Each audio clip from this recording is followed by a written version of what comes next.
There's a shark in the water. It rams hard against the small boat. It leaps out and twists in the air. Then it plunges back into the sea. Luckily, the boat isn't capsized, but the hull is breached. Xiaomei quickly takes off her clothes. She uses them to plug the hole. The man, seeing the shark's ferocity, wants to flee back to the yacht. His girlfriend tries to stop him, but he shoves her into the sea. Seeing the shark charge, the man jumps from the boat and swims away rapidly. Xiaomei, to save her friend, jumps in after her. As the shark closes in, Xiaomei says sharks aren't interested in still objects. They quickly stop moving. Ercui is terrified, grimacing in fear. When the shark swims past, it doesn't attack. Just as she said, it swims right by them. They then climb back onto the small boat. The man swims on, only to find the shark is now chasing him, so he swims for his life. Before long, he finally nears the yacht. He grabs the stern and tries to loop a rope over a metal bar. After a few attempts, he finally succeeds. He then hauls himself up with the rope. He's thrilled. His life is spared, but as he climbs,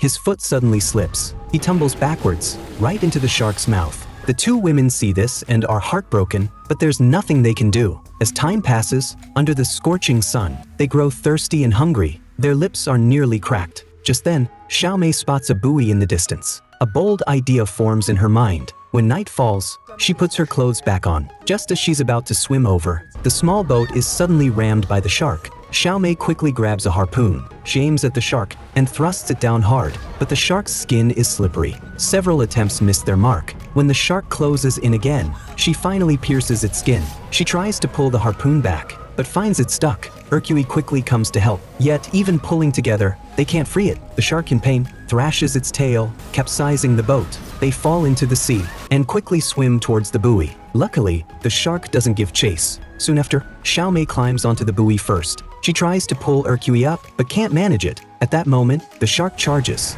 It bites down on Ercui's leg. After a brief struggle, she becomes the shark's meal. Now, Xiaomei is alone. She lies on the buoy, drifting into a fitful sleep. But in the middle of the night, she's awoken by the cold. The sea wind chills her soaked clothes. She shivers uncontrollably. Xiaomei tries to rest against a wooden crate, but something pokes her. Reaching back, she finds a latch. She quickly opens the door, crawls in and feels around. She finds a bottle of water. She twists off the cap and drinks it all in one go. Her strength returns somewhat. Then she pulls out a metal can. She opens it and sniffs. It smells of petrol. She tightens the cap and puts it back. Next, she takes out a box. Inside is a flare gun and 3 flares. She loads a flare into the gun, just in case. After this, she lies down on the buoy and falls asleep. In her drowsiness, she hears a ship's horn. Getting up, she sees a large ship in the distance. Xiaomei shouts desperately, but isn't noticed, so she grabs the flare gun and pulls the trigger. Seeing it still not working, she loads another flare and fires it into the sky.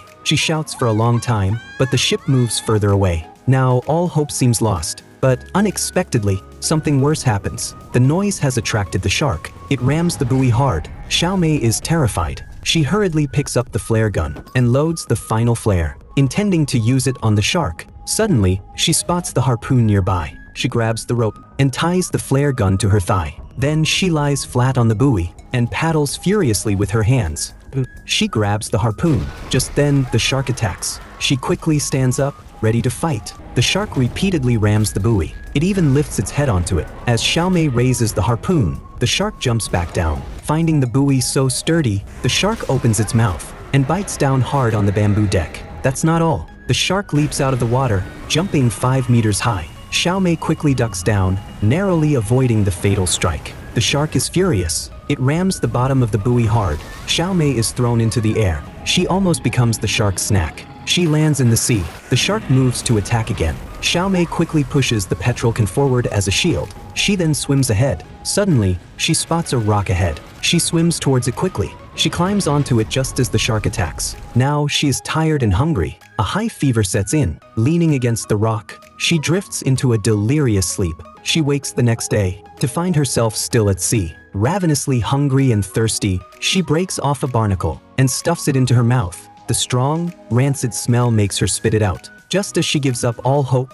she spots some fresh water in a hollow above. She puts her mouth to it and drinks. This makes her feel slightly better. Suddenly, she sees the petrol can not far away. She wants to swim over and retrieve it, but the shark is still nearby, circling the rock. Xiaomei takes her pulse to track time. She finds the shark takes about 4 minutes per circle. If she swims fast enough, she can reach the can. She unties the rope from her leg, places the flare gun on the rock, and when the shark swims past, she dives into the sea. She grabs the can and swims back. The shark sees this and speeds up, but it's too late. Xiaomei makes it back to the rock. Without pausing, she unscrews the cap and pours petrol onto a straw rope. She then dips the rope into the can. After this, she places the can on the rock. She pries off a piece of shell and makes a deep cut on her thigh. Blood gushes out. She then puts her leg into the water. The nearby sea turns red. The pain makes her cry out. Xiaomei holds the can, raises the flare gun, and stares intently at the sea. Unexpectedly, the shark approaches from the other side, launching a sneak attack. Luckily, she reacts quickly, jumping into the sea in time. She then quickly climbs back onto the rock. The shark opens its mouth and climbs up. In this critical moment, Xiaomei grabs the can and throws it into the shark's mouth. Then she raises the flare gun and pulls the trigger. An explosion follows. The blast throws Xiaomei into the sea. Fortunately, the shark is destroyed. Xiaomei swims towards the yacht, but she never expected that a much larger shark would be attracted. The story ends here. A movie guiding you into the world of cinema.